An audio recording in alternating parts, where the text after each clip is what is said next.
Well, welcome to our class on the Apocalypse. Today is episode number 24. We're on chapter 21 in the manual. Last week we discussed Abraham, the immigrant, spelled with an E, as he left the city of Ur and the land of Ur. Today we're going to be talking about Abraham, the immigrant, with an I, as he now departs Haran for the land of promise. Genesis 12:1. Now the Lord said to Abraham, "Depart out of the land, out of your kindred, and out of your father's house, into the land that I will show you." So Abraham departed as the Lord had spoken to him, and Lot went with him, and Abraham was 75 years old when he departed from Haran. You see, there is a difference between leaving and coming, between leaving and going. The prodigal left, but he had a home to go home to. He left when he went home. Abraham's leaving was not simply a matter of geography. It was not a matter of moving from one city to another, or even of moving out of a city to a rural area. A change in geography may be helpful and even necessary for one to free themselves from the city, the box that imprisons them. Abraham's immigration was one of soul rather than body. Literally, of course, he followed a free and unfettered impulse and departed with all speed, first from Chaldea, the land at that time blessed by fortune and at the height of its prosperity, and he migrated to Haran. Chaldea, a later name for the eastern end of Mesopotamia, was the birthplace of civilization, including the birthplace of cities, governments, writing, mathematics, astronomical science, poetry, literature, and architecture. All of the things we think about with civilization were created, were born, came out of Mesopotamia. The academic, intellectual, political, social, and cultural box was created in Chaldea. Chaldea is the birthplace of the city. The Chaldeans were especially active in the elaboration of astronomy. There, if you have the printed text, you see astronomy written in the Greek, as I'm quoting from Philo, and I want you to see the use of these terms in the original context, from which the calendar came, astronomy, which told farmers when to plant, and upon which a sustained food supply all cities depend.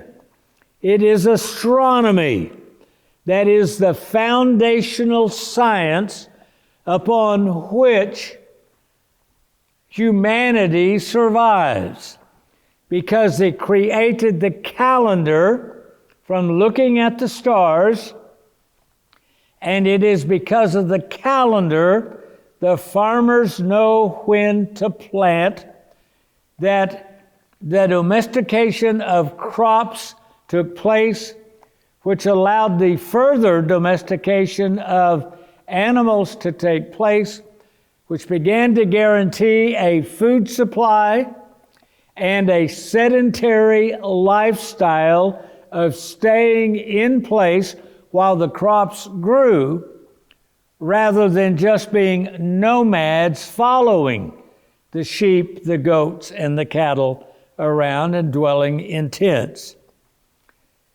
The heavens, the skies, dictated when to plant, while the moon gave us the months, and the suns and the years.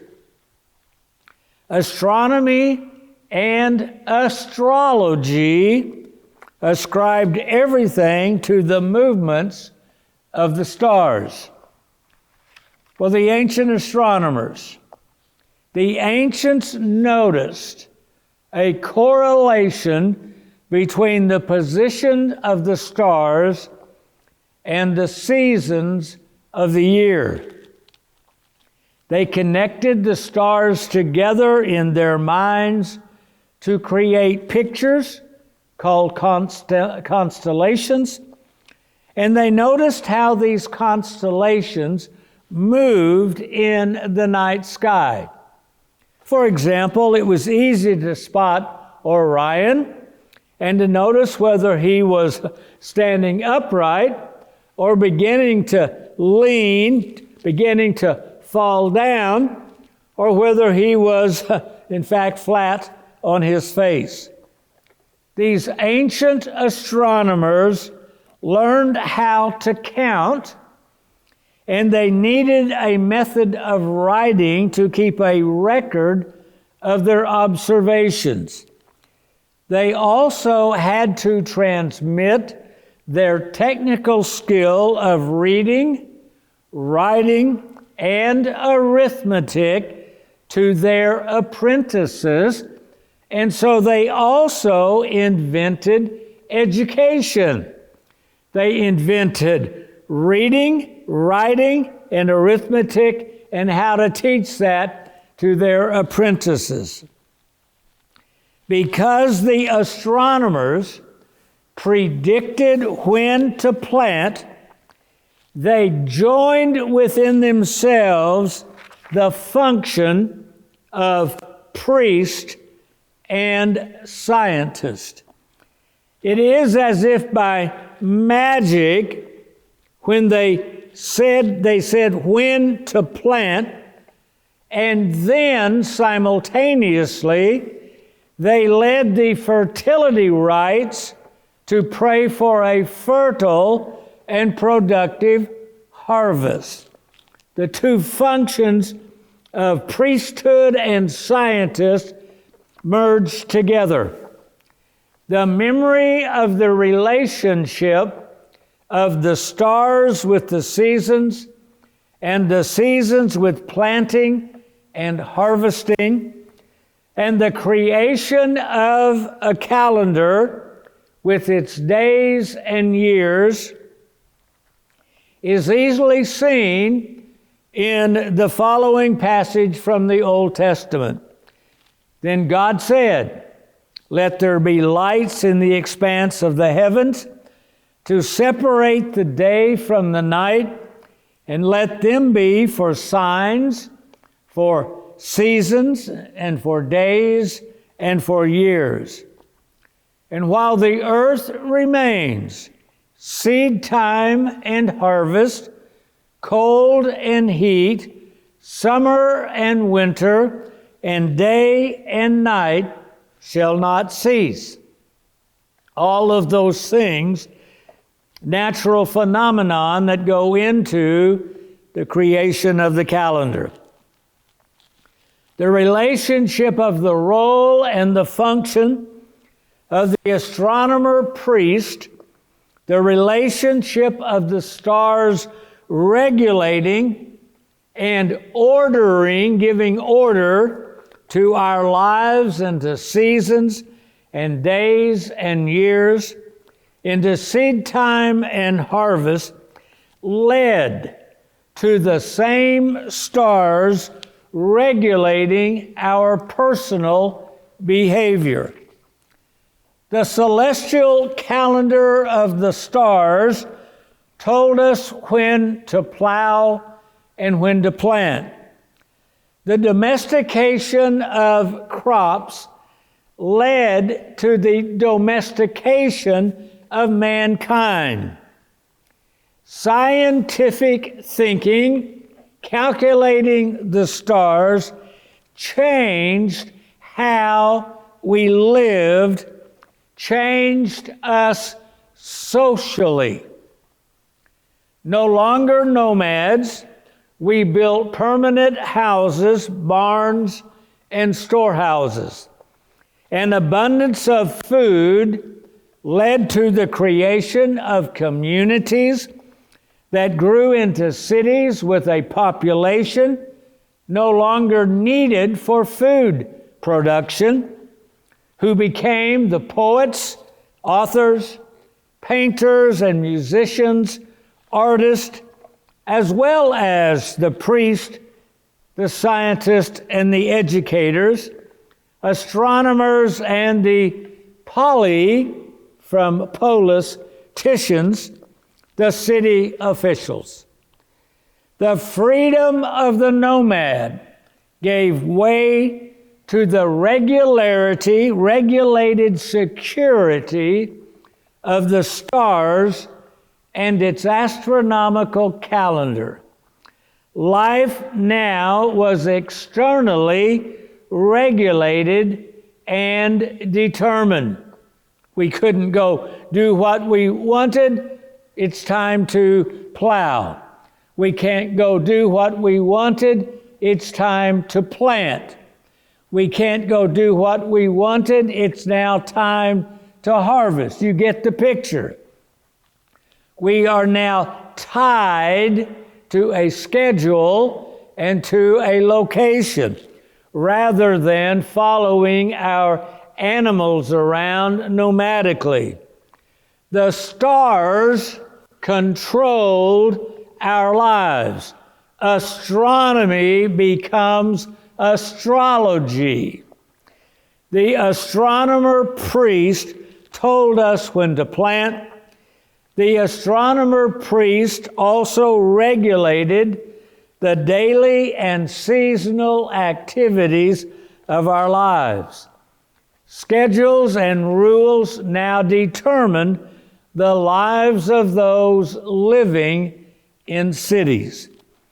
The astronomer became our astrologer, telling us when and whom to marry, when to travel or not to travel, when to venture forth, and when to retreat. Mankind's life was now lived inside a box, the city. We looked at this in depth in our last seminar. The science of astronomy became the scientism of astrology. The world of the city became its own primal deity, primal God, and replaced the work of the primal God and Father of all, who, though invisible, yet brings all things to light, revealing the natures of great and small. By whatever name it goes, astronomy and astrology are opposite sides of the city coin. It was the astrologer, I'm quoting Philo, it was the astrologer and the meteorologist who took care of the Chaldean tenets, beliefs, as a father would of his children. The birth, continued existence, and life within the city was dictated and controlled by the stars. That is, their lives were controlled by those who calculated and those who declared the implication of the scientific calculations. They suppose, the Chaldeans did, that the course of the phenomena of the world is guided by influences contained in numbers and numerical proportions or mathematical calculations. Okay, notice this. This is the point. Thus they glorified visible existence, things they could see, leaving out of consideration the intelligible, that's that cognitive awareness we spoke of the invisible. In terms of the 9-dot box that we looked at last time together, they focused only on the visible dots, the stars, and they left out the knowable, cognitively awareness of the invisible spaces inside and outside the dots. While exploring numerical order as applied to the revolution of the sun, moon, and other planets and fixed stars, and the changes of the yearly seasons, and the interdependence of phenomena in heaven and on earth, the stars controlling phenomena on earth, they, the scientists, concluded that the world itself was God. They made the visible and the empirical, that which had been created, into their gods. They worshiped the sun, the moon, and the stars, the visible creators of their calendar, their food, and their city. They worshiped and deified their physical and empirical world. This was their box, their city, and there was nothing outside the box, outside their city. This was Abraham's world, his city, and in this box and creed, Abraham had been reared and for a long time had lived and remained a Chaldean.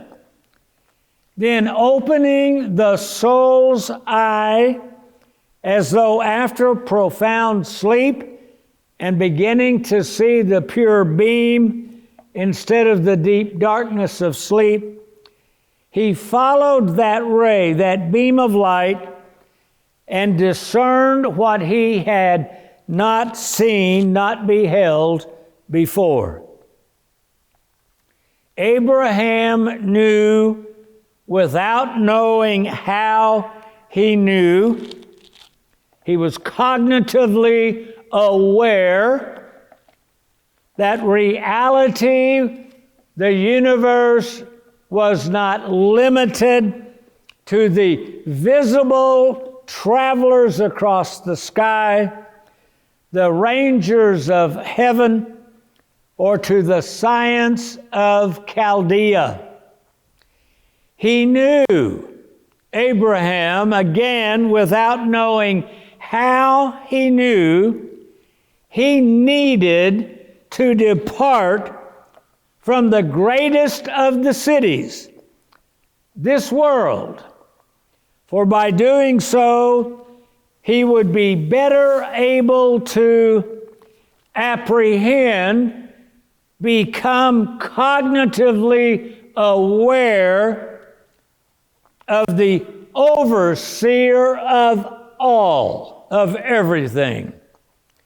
Abraham left the city of Ur, left its empirical box, left the science and scientific way of thinking of Chaldea, Abraham acted upon the vision, upon the insight, upon that ray of illumination and understanding the need to depart. He obeyed the vision. He acted upon what he now knew.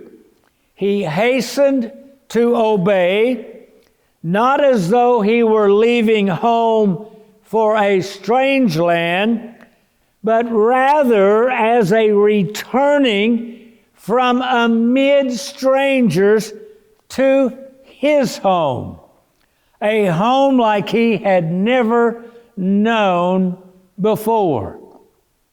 He did not denounce or renounce the physical world.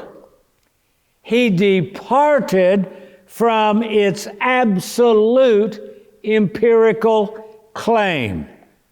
Abraham did not renounce science. He abandoned scientism and its claim that nothing existed outside its empirical box. That's a huge distinction. He stepped outside the box. He stepped outside that rationalism that had rationalism only into a life that had two ways of knowing. One way, that cognitive awareness of the invisible as well as the spaces between the visible as one way, and also the rational way of thinking about stuff that one now cognitively recognized. Abraham stepped outside the empirical box. He did not step outside an empirical world. The world he stepped into still had empirical dots, but it also had the non-empirical way of knowing, of cognitive awareness of that which was also invisibly, non-empirically present. Abraham left Chaldea and he immigrated to Haran. And from the distance of Haran, now there, Abraham began to understand the revelation of the unseen voice he had heard. Inside every one of us is an invisible mind, our invisible mind, that makes use of our physical bodies, our mind makes use of our sense of touch, taste, smell, eyesight. Our invisible mind makes use of our five senses in order to make use of an empirical world. What use, we might ask ourselves, would our sense organs be if our invisible mind was not inside of us to make use, to control, to guide our use of our five senses? What use is sight if there's no mind to make use of the sight? The creation of astronomy, the difference. Notice this. You wonder, what are we talking about? I want to talk about today, in 2021. Here's what we're talking about. The birth of civilization came from astronomy and calculating the seasons of the year and planting and harvesting.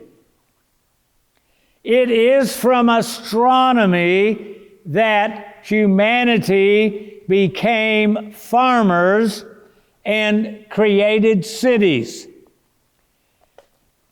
The difference between astronomy 6,000 or 8,000 years ago in Chaldea, in Mesopotamia, and today is simply a matter of technology.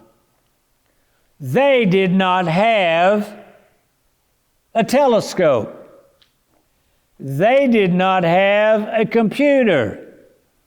They did not have all of the technology available to astronomy and science today. But if you give an astronomer 8,000 years ago today's technology, there would be no difference in their function. We have the technology that makes possible for a Chaldean to now go to the moon. We have the technology for a Chaldean to put a robot on Mars and have a helicopter lift off of it. We are just modern day Chaldeans. Yeah, if we can see that. So what we're talking about with the Chaldeans and what Philo is talking about with Abraham and the Chaldeans is about us. He's talking about us.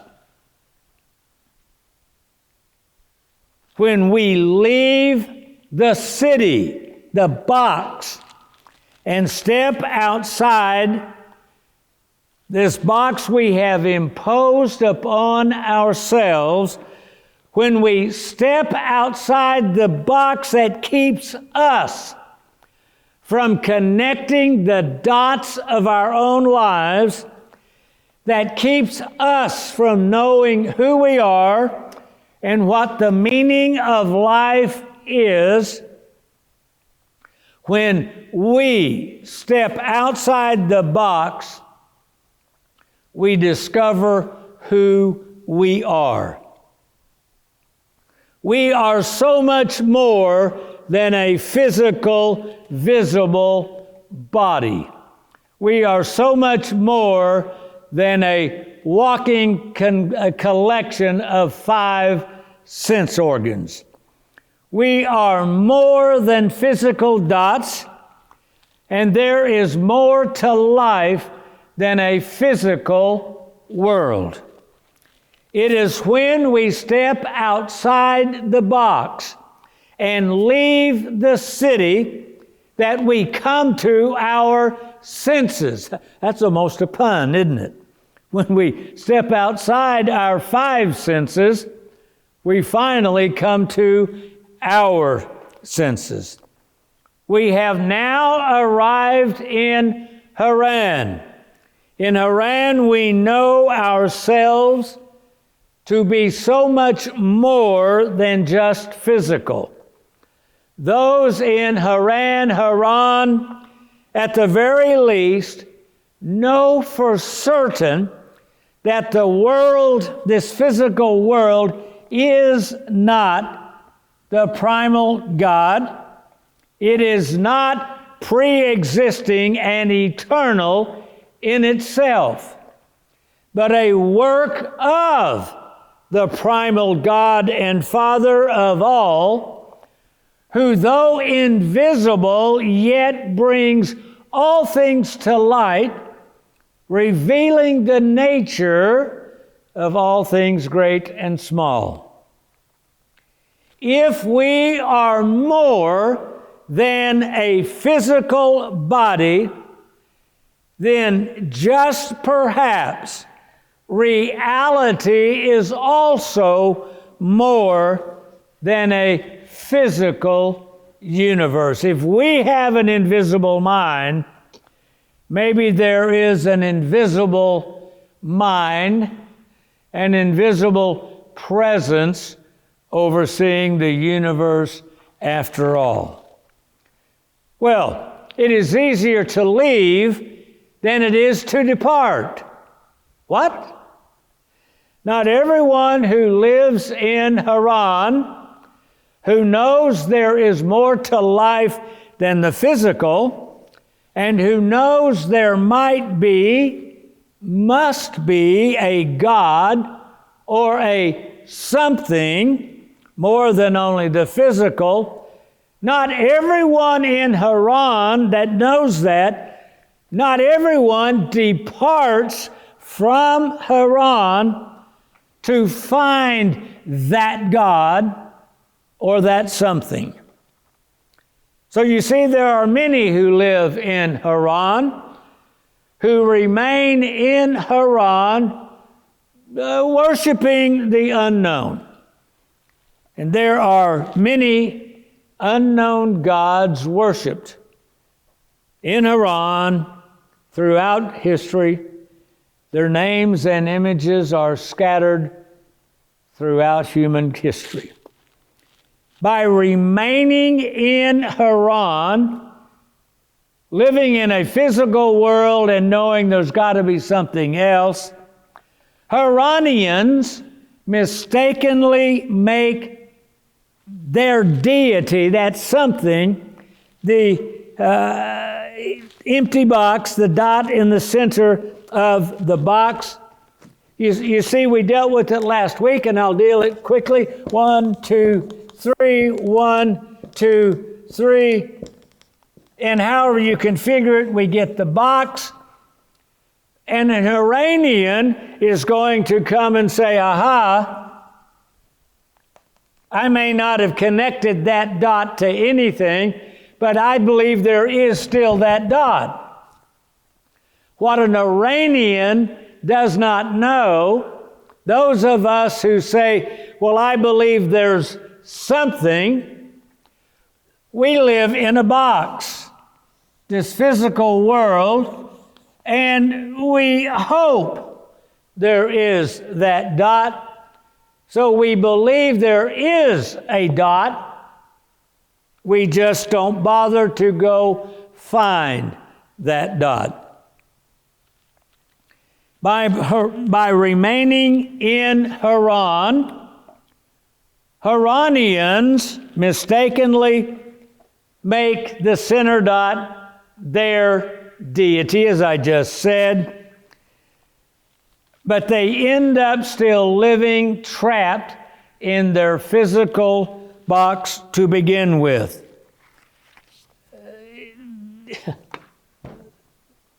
It's still the cube in Paris. It's still that modern symbol of 20th, 21st century humanity, the physical world without the dot, no matter how much someone in Haran says, yeah, but I believe it's there anyway. So many people find it easy to leave an uncomfortable situation and to get out of where they are in order to find a less threatening place.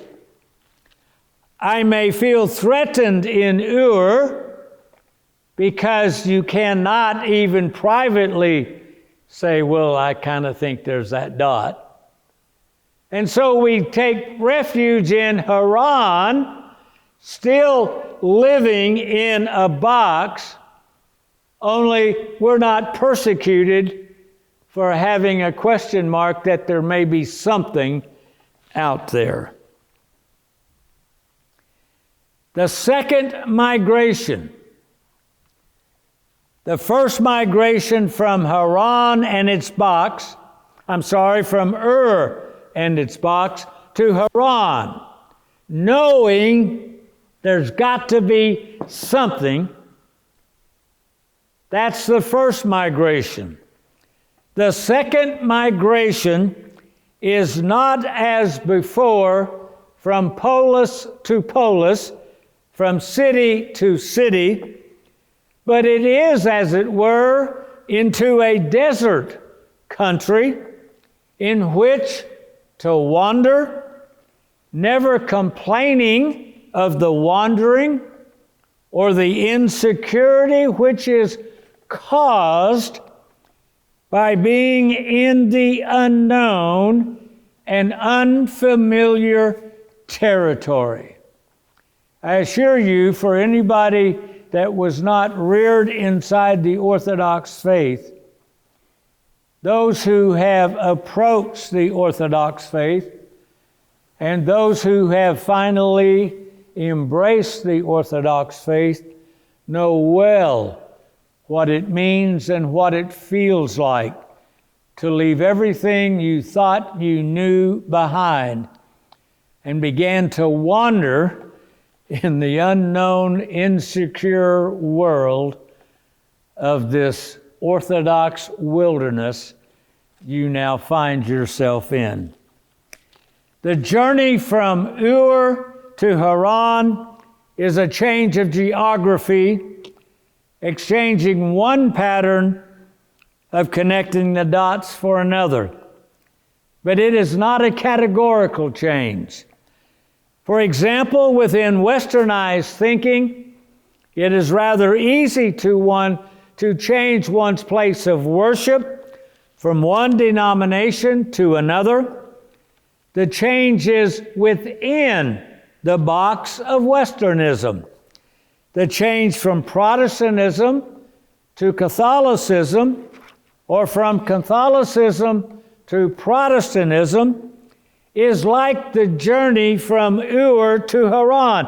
It's a much bigger change, more radical change, but it's still a change within Western thinking. Even the change from being a believer to being an atheist is a change within the Western box. You're still part of thinking like the rest of the world, Western world. The journey from Ur to Haran only changes geography. The configuration of the dots within the box is a square, or it is an X, or it is this kind of X. You change the configuration, you've still got a box inside the 9 dots.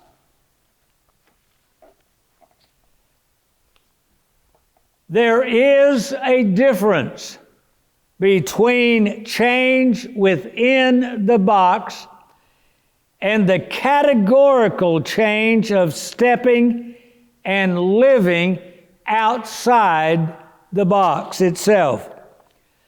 There is a categorical difference between living in a polis, a city, and a desert.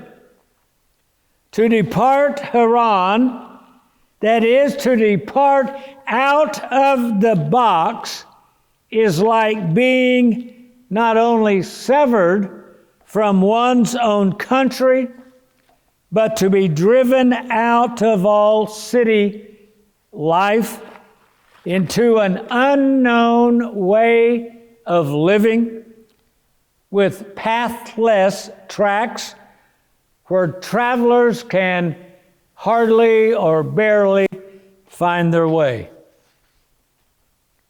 And now the Lord said to Abram, "Get out of your country, from your family and from your father's house, to a land that I will show you." Then Abram took Sarai his wife and Lot his brother's son, and all their possessions that they had gathered, and the people whom they had acquired in Haran, and they departed to go to the land of Canaan. So they came to the land of Canaan, Abraham passed through the land to the place of Shechem, as far as the terebinth tree of Moreh, and the Canaanites were then in the land. Then the Lord appeared to Abram and said, to your descendants I will give this land of wandering. And there Abraham built an altar to the Lord who had appeared to him. Abraham had found himself in Haran, but he did not find the invisible one in Haran. Abraham knew the difference in knowing there is an unknown and knowing the God who is. Abraham did not remain in Haran. Having immigrated with an E and left the Chaldean city of Ur, Abraham now immigrated with an I and headed towards the invisible one who called him. He departed Haran and headed towards a new home, not as though he were leaving home for a strange land, but rather as returning from amid strangers to his own home. Like a prodigal, he now hurried toward home. Let us not underestimate Abraham's departing. It would have been easy for Abraham to have changed his course, direction, and he could have hurried back to Haran, or he could have hurried all the way back to Ur, paying little regard to his future hopes, but eager to escape that uncomfortableness of the unknown, present hardships, thinking it folly to choose uncertainty for the evil he already had. At least he was comfortable knowing the evil he already had.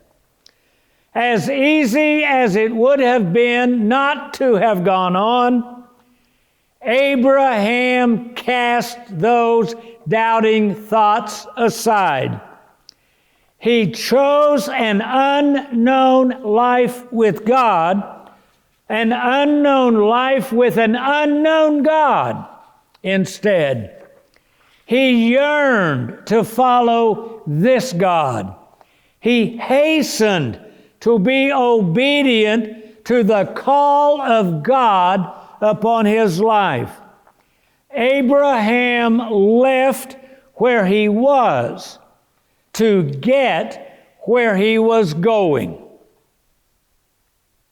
So what is meant by land? One can change their geography without changing how they live.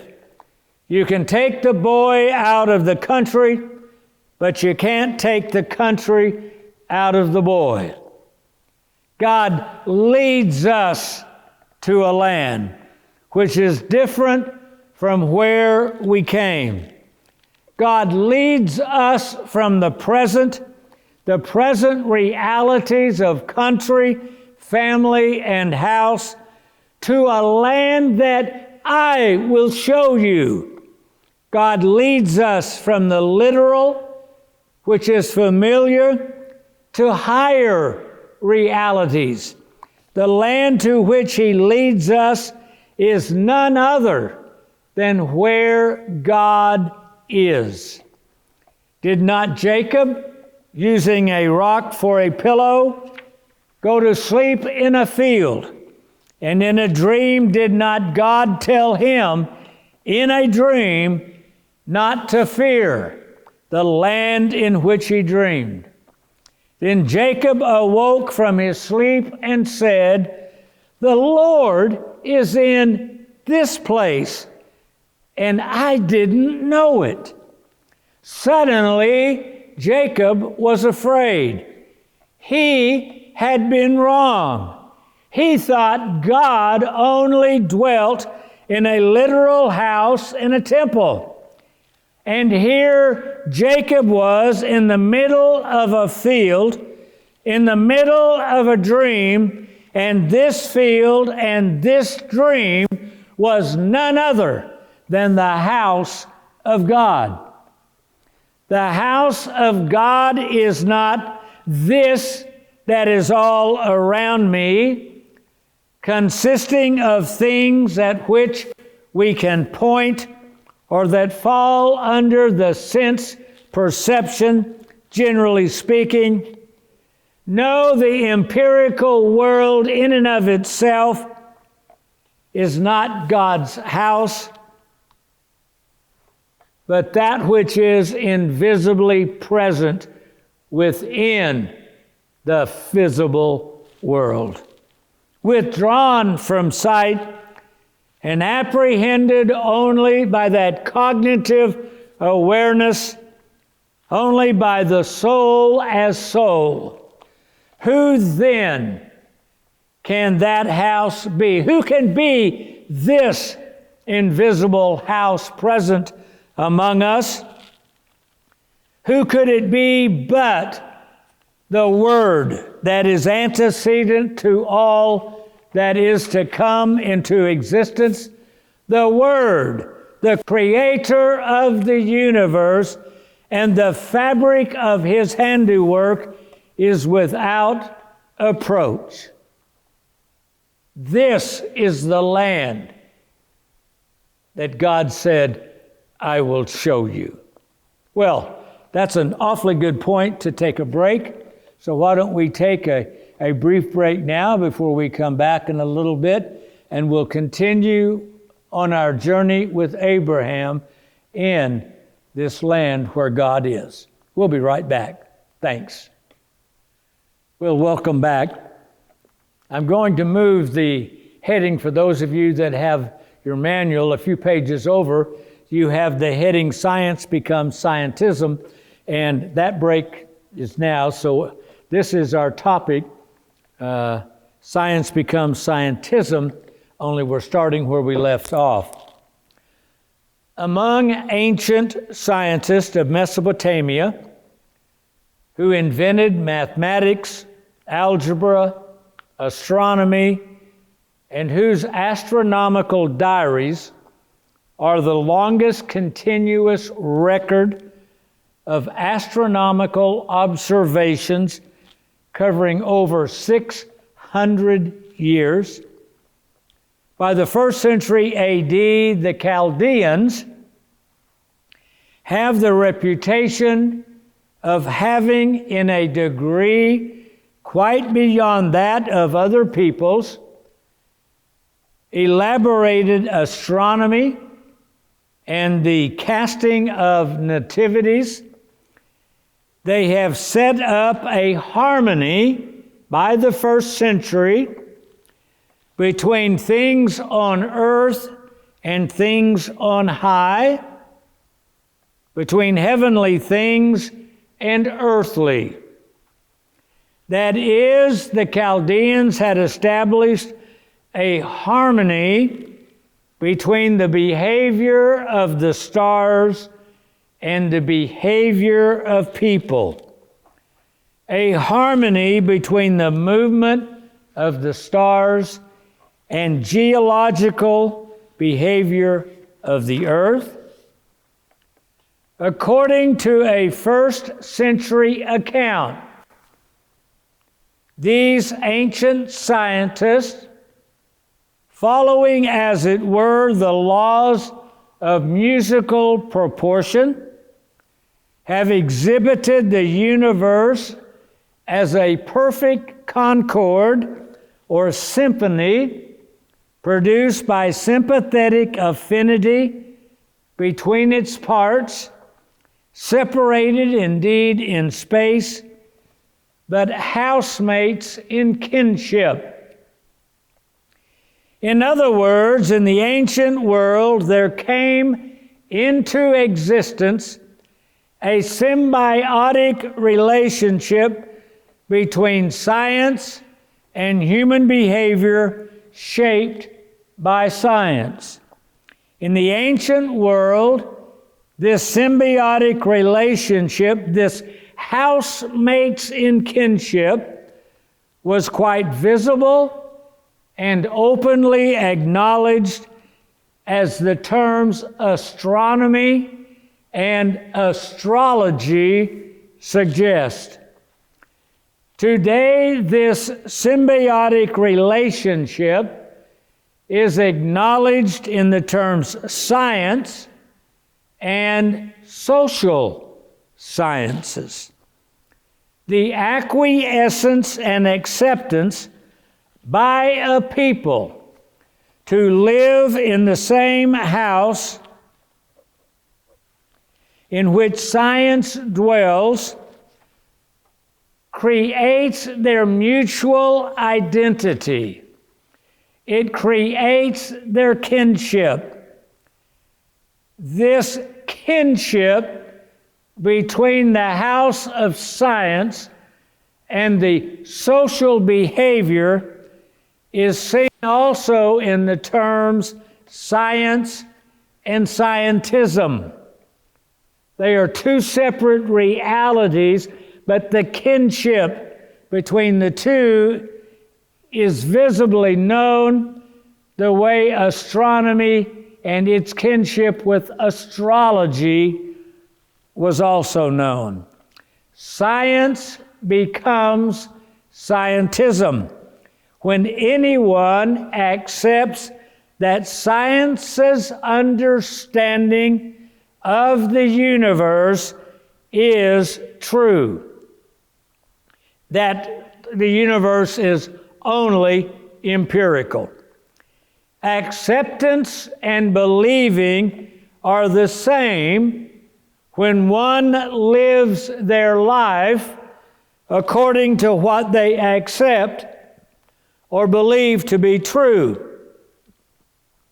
On a practical level, we believe personally science when we plant our garden according to the calendar. However, every farmer and gardener know from their own personal experience what the truth is of when to plant for their particular location. In Waco, Texas, you might plant your garden on Valentine's Day, while here in Oklahoma City, you might need to wait to plant your garden till St. Patrick's Day, the early plantings. It depends on your location. Every farmer, every gardener knows the lay of their own land, its elevation, and so forth. Everyone knows what the truth is to plant their own garden on their own patch.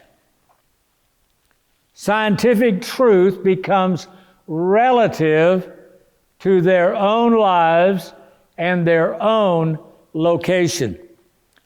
On a community-wide level, the acceptance and belief in truth, the truth of a mathematical calculation of science, are used to shape and control human behavior.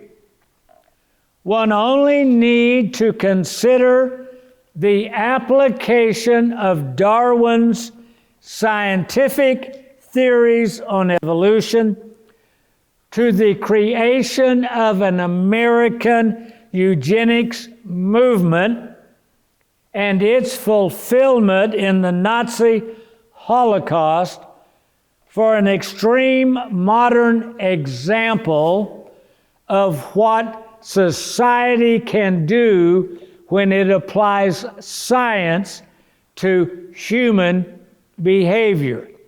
That doesn't make science guilty.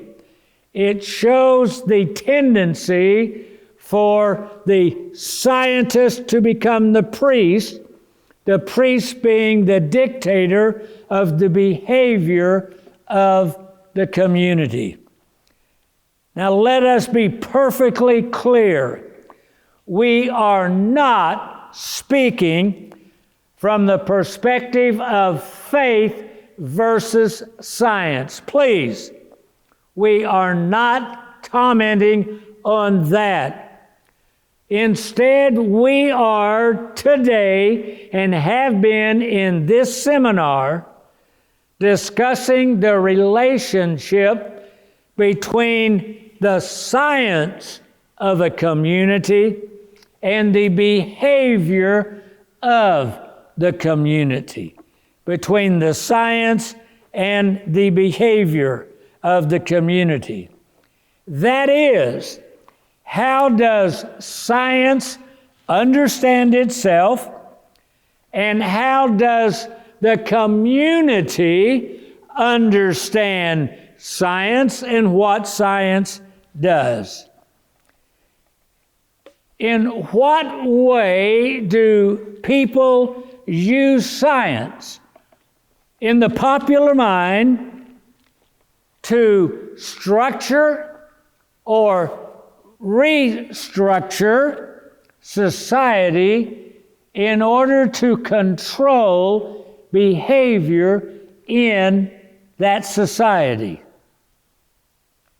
In John's, the Mystagogic Gospel, we discuss Thomas Kuhn's The Structure of Scientific Revolutions, which has been hailed as a landmark in intellectual history and was named by the Times Literary Supplement as one of the 100 most influential books since the Second World War. It was Kuhn who used the term paradigm for the structure or framework within which separate sciences does its thinking. It was Kuhn who created the term paradigm shift to describe the abandonment of one paradigm and the endorsement of a new paradigm within which to do its thinking. Kuhn says that to be accepted as a paradigm, a theory must seem better than its competitors. But it need not, and in fact never does, explain all the facts with which it can be confronted. Many of us have been known to act without thinking, and for those who think before they act, will think about things, but almost none of us has ever thought about thinking. What is thinking? How do we know what we think we know? You see, we seldom, if ever, think about the structure, the presuppositions, and the basic assumptions we take for granted that create the framework, the paradigm within which we do our own thinking. Likewise, the scientists seldom, if ever, think about the paradigm within which they do their thinking, much less ever step outside their own paradigm. Instead, scientists who think about a portion, a segment of the physical empirical world, who use a specific paradigm with which they think about their segment and portion of the world, in turn use that same paradigm to see and to think about the whole totality of reality. They use the paradigm for the portion to then think about the whole. Or better stated, they assume nothing exists outside the assumptions they use in their own paradigm, that nothing exists outside the empirical world. If I do my scientific thinking about a physical portion, that nothing outside the physical exists as I do my science, I then take that same limited paradigm when I suddenly am asked to think about the existence of existence. I can't think outside my paradigm. Well, there's nothing outside of physical existence. You see, the glasses they put on to do their scientific work remain the same glasses they use to view everything else. Or there is no everything else, because nothing else can exist according to the assumptions of their limited paradigm for their limited portion of reality. Science becomes scientism when anyone, whether a scientist or not, imagines that this visible universe is the only thing in existence, either being itself God or containing God within itself as a soul of the whole. They make fate and necessity divine, thus filling human life with much impiety by teaching that apart from the phenomena, the visible that we see, apart from the visible, there is no originating cause of anything whatever, but that the circuits of sun and moon and the other heavenly bodies determine for every being in existence both good things and their opposites. Now, that sounds like something a right-wing evangelical Protestant fundamentalist or radical conservative might say, doesn't it? Those words I just quoted were not written by someone in the 21st century.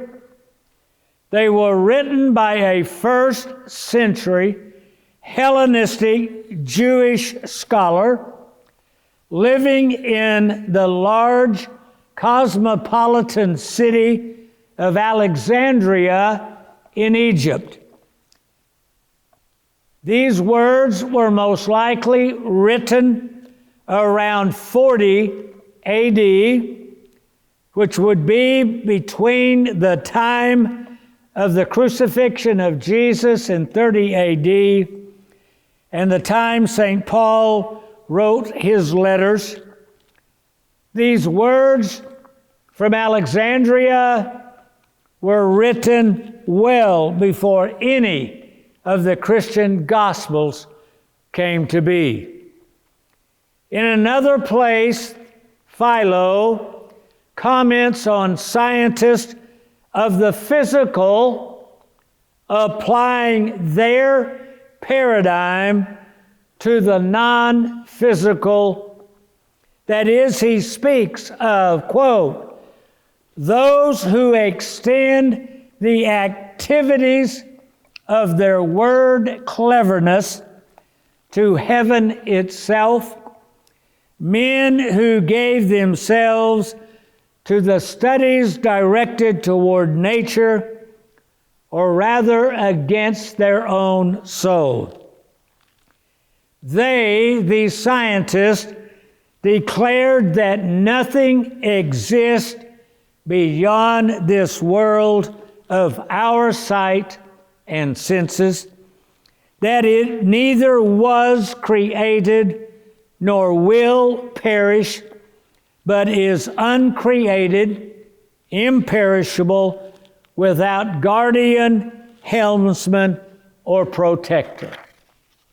First century Judaism, Hellenistic, cosmopolitan scholar talking about the role of science taking its paradigm from doing its own work and imposing that limited paradigm upon existence as a whole.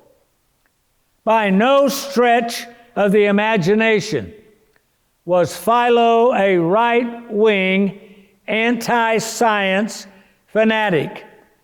He was a leading Jewish figure, widely known within first century AD Judaism. According to Josephus, Philo headed a Jewish delegation that met with the Roman Emperor Caligula. Philo was a Jewish theologian, philosopher, and scholar. He was well educated and cosmopolitan.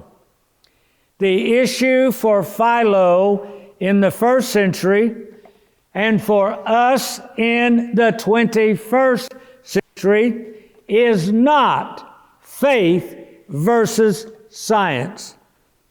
It is the nature of existence itself. Is reality created or uncreated? That is the divisive issue. Neither side can prove its case. Neither side can convince the other. As German theoretical quantum physicist Max Planck said, a new scientific truth does not triumph by convincing its opponents and making them see the light, but rather because its opponents eventually die and a new generation grows up that is familiar with it, the new. Welcome to the 21st century. An old generation is dying, and a new generation that has never been taught the old paradigm is now in charge. In these matters, neither proof nor error is an issue. The transfer of allegiance from paradigm to paradigm is a conversion experience that cannot be forced. Still quoting Kuhn. Is reality created or uncreated?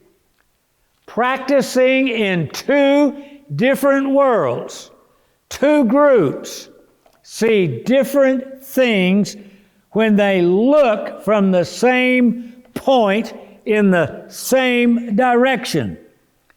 Again, that is not to say they can see anything they please, Both are looking at the world, and what they look at has not changed, but in some areas they see different things. And they see them in different relations with one another. That is why something that cannot be demonstrated to one group may be intuitively obvious to the other. It is why before they can hope, these two groups, to communicate fully, one group or the other must experience the conversion we have been calling a paradigm shift. He's talking about one scientific paradigm shifting to another. We're applying that to the larger issue of one group saying existence is created, and a newer group, according to Philo, an older group, likewise saying existence is eternal. This is a scientist we're quoting, speaking about conversion as a transfer of belief from one paradigm to another. Kuhn's comments about belief and conversion bring us strikingly close to Nietzsche's predictive vision that science itself also rests on a faith that truth exists, a belief that what science says is the truth. Now, those of you that are wondering, when are we going to get back to the Bible? Let us remember that Jesus said, I am the way, the truth, and the life. Truth. Before Pilate, Jesus is confronted, and Pilate will say to him, what is truth? This is the heart of the matter. What is truth? Who is truth? And this is the issue of Armageddon. This is the apocalyptic issue that every era, every eon faces. The truth by which we live and the truth by which we die.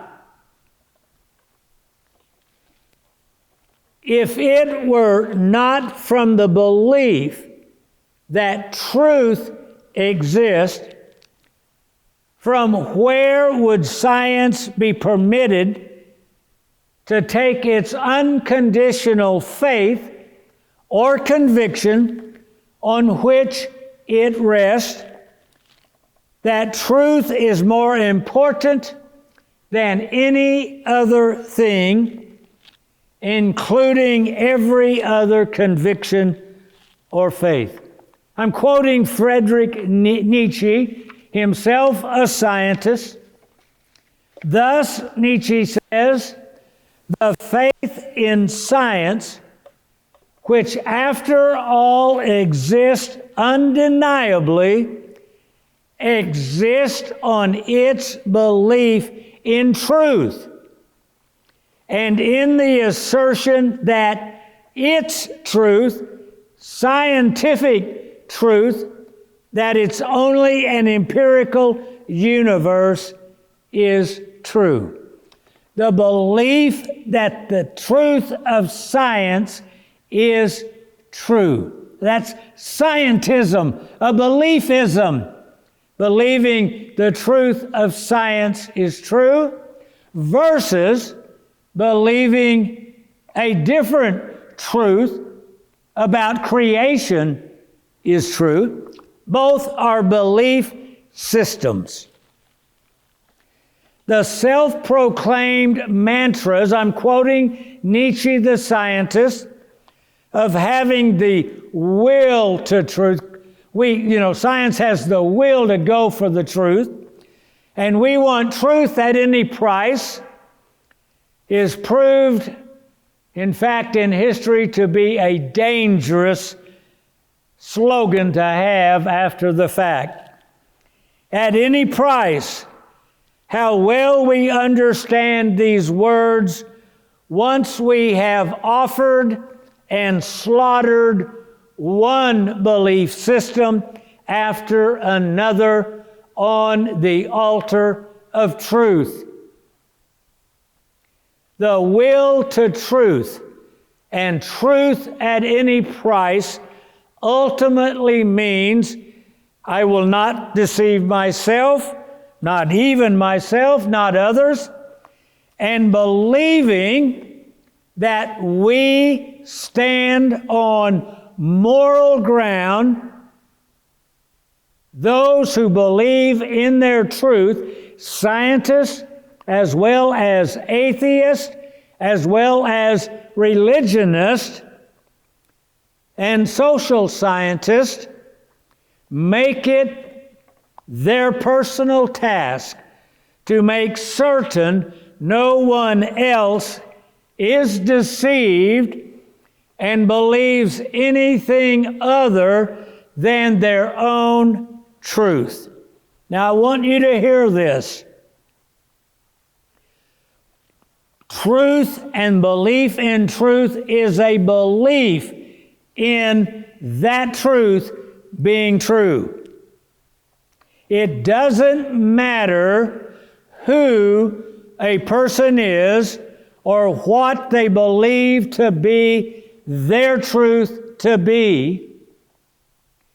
The issue is when anyone takes their truth and takes as their truth the right to keep anyone else from believing something else to be true. Listen to that. Jesus Christ said, "My kingdom is not of this world." He did not launch a crusade. He never uses that word. That is a Western word using the cross to attack others and convert others to their faith. Well, what are Christians supposed to do?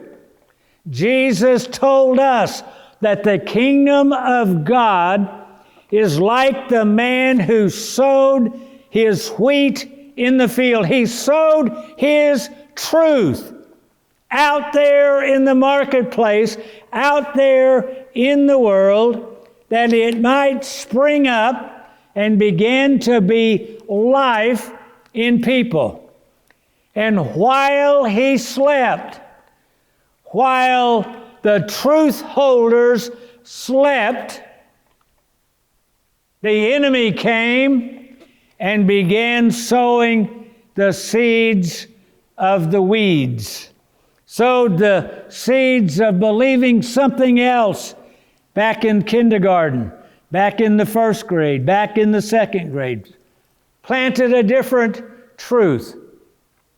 And suddenly someone sounds the alarm and comes in and says, "Master, the enemy has come and has now indoctrinated and sown all kinds of weeds in your field. Do you want us to go and start plucking them all up?"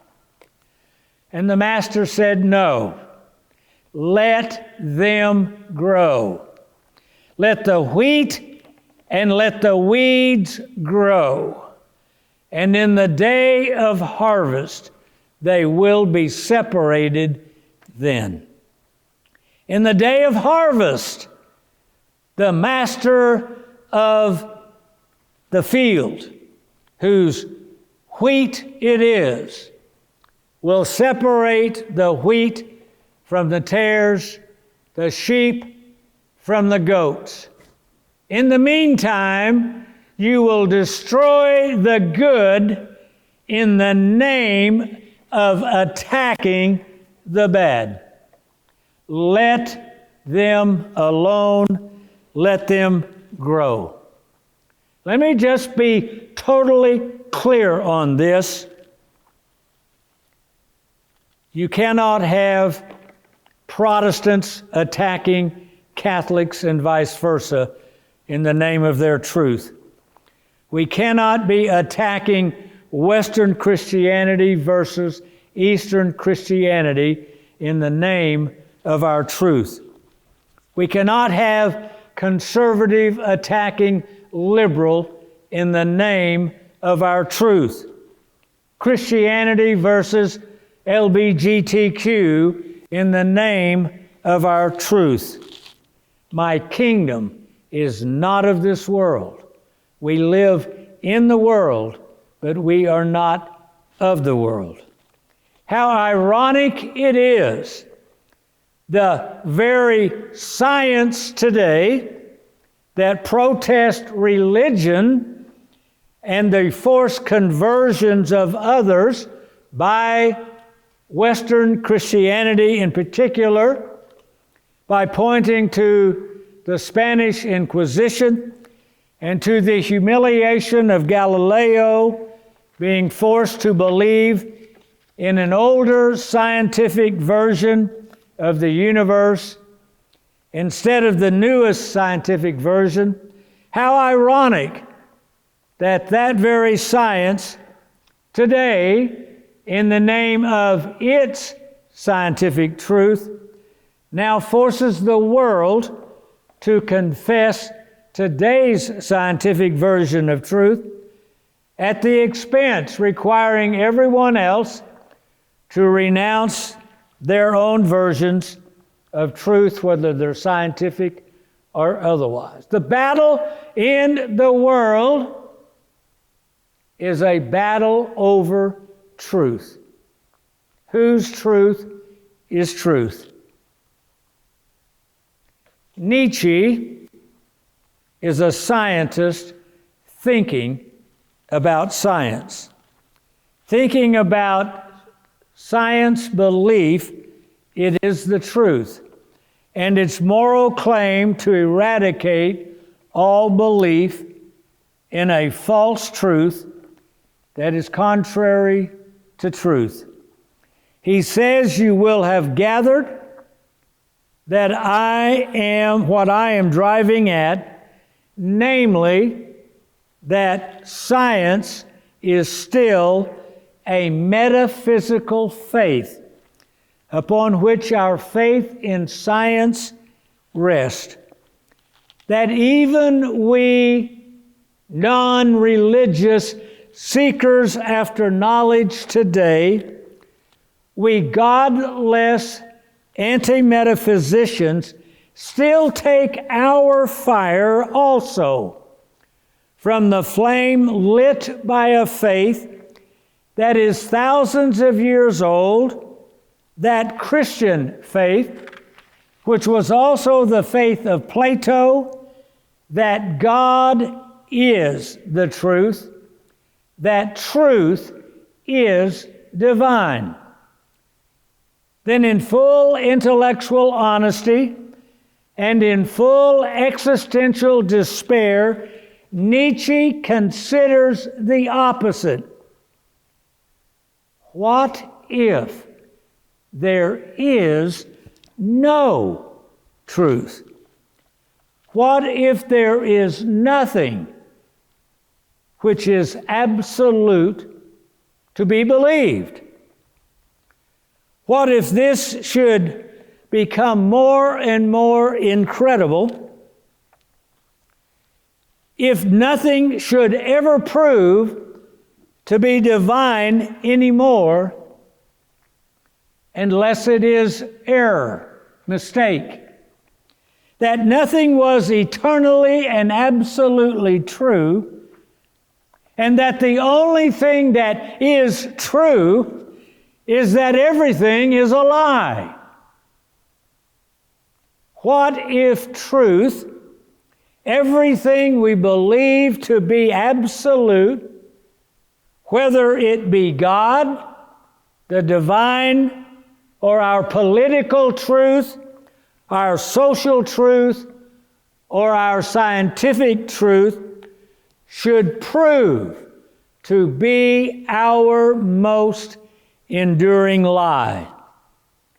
Nietzsche has correctly envisioned the ultimate end of mankind's belief that reality is limited to an empirical universe. If the visible is all there is, from where does the order within the universe derive? Where does the repetitive order of sunrise and sunset come from? Where derives the order within living things, the seasonal rebirth of vegetation? Where derives the order of living things, the order within ants to be communities or bees, or among herds of animals and flocks of birds? And most of all, in the case of humans, where derives disorder instead of order among humans? Within its empirical box, Nietzsche asked, what does science really know in advance of the character of existence to decide whether it is better to believe or not to believe in anything? Okay, to put a human face to this conversation, consider the following comments by Robert Anton Wilson. Most people, even the educated, think that everybody must believe something or other, that if one is not a theist, one must be a dogmatic atheist. If one does not think capitalism is perfect, one must believe fervently in socialism. And if one does not have blind faith in X, one must alternatively have blind faith in not X, or the reverse of X. My own opinion is that belief is the death of intelligence. Well, let me say, kind of tongue-in-cheek, I believe Robert Anton Wilson believed what he said when he said, I do not believe anything. He believes that he does not believe anything. This is the same contradiction Nietzsche speaks of in our conversation above. Anti-metaphysicians that only believe in scientific truth, by believing that scientific truth exists, have made a scientific statement into a scientific truth that turns science into a scientific faith that worships at the same altar at which all face religious and non-religious worship, the altar of truth. And so we are back to Pilate's question, what is truth? Asked to the one standing before him who said, I am the way, the truth, and the life. Nietzsche stared into the apocalyptic darkness and dared to ask, what if there is no truth? What if every version of truth, including his own faith in scientific truth, was a lie? Without the faith that something is true, nothing is true. There is nothing to be held onto and kept, nothing sacred, nothing holy or divine, nothing true. Not history, not precedents, not experiential wisdom regarding using synthetic oil in machinery in sub-zero weather, no self-evident truths in declarations of independence or constitutional or legal truths, no keeping of customs, and no traditions. Without truth, there are only the whims of the moment, the chaotic tyranny of a valueless present, inventing its truth on the fly, the flavor of the month truth, the new truth of the moment that plunged France into the apocalyptic reign of terror and Germany into the Nazi Holocaust. Nietzsche's madman saw the death of God in Western culture. It was not the death, ontological death, that drove him mad. He peered into the darkness and beheld the apocalyptic end, the death of truth itself, the chaotic insanity, the anarchy, the being left at the mercy of the mob. When believing dies, believing in the truth dies. When believing in the truth dies, rational thinking dies as well. Rational thinking without believing in truth is impossible. A world of apocalyptic insanity ensues. This is the insanity that drove the madman insane. This is the ultimate apocalyptic end of humanity. A world without God, a world without truth, a world without reason. Well, the land that I will show you, Abraham believed God. Abraham believed God. He did more than believe in a God. He believed this invisible one telling him to go to the land that he would show him. It is by believing with his feet that Abraham believed with his life. The land of promise is reality as a single whole. It is a single whole of only visible empirical dots that somehow have eternally existed, or it is a single whole in which visible empirical dots that were created by the invisible existing invisibly and equally present among the visible dots he created.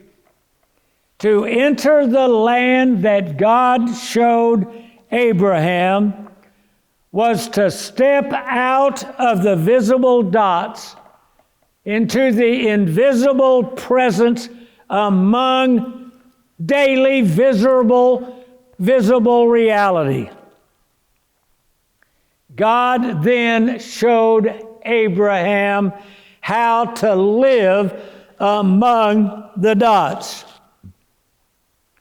Abraham went out, not knowing where he was going, and dwelt in the land of promise as a foreign country. The land of promise is a foreign land. It contains both the visible dots and the invisible presence of the one among the dots, the invisible one who created the dots. Abraham lived in tents, as did his heirs of the same promise. Abraham believed God, and it was accounted unto him for righteousness, that he might be the father of all those who believe. It is not the children of the flesh that are the heirs. The children of the flesh are not the children of God, but the children of the promise are counted as the seed. The children of the promise are the heirs of Abraham. They live in the foreign land of promise. Like Abraham, we also live in tents. That is, we do not dwell in that singular world of the invisible empirical dots only.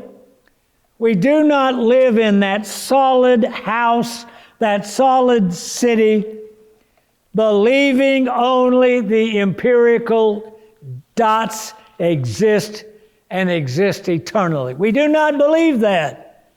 We live in tents. That is, we live with both and among both the visible and the invisible, and with the invisible one among his dots. We live in the mystagogic world with our tents. We move freely within God's creation. Wow, I know again it's been too heavy and too abstract, but thank God for your being with us as we begin to see what belief in God is and the challenges of being a stranger, living as a stranger in the land of promise. Well, next week we will take up again what we have finished today, chapter 21 will be chapter 22, episode 25, actually now learning how to live in the land of promise. God willing, we'll be here next week together. I look forward to it. Thank you for everyone that has written. Richard has printed off, sent me all the YouTube comments from so many of you. God bless you for being part of us. Look forward to being with you again. Thank you.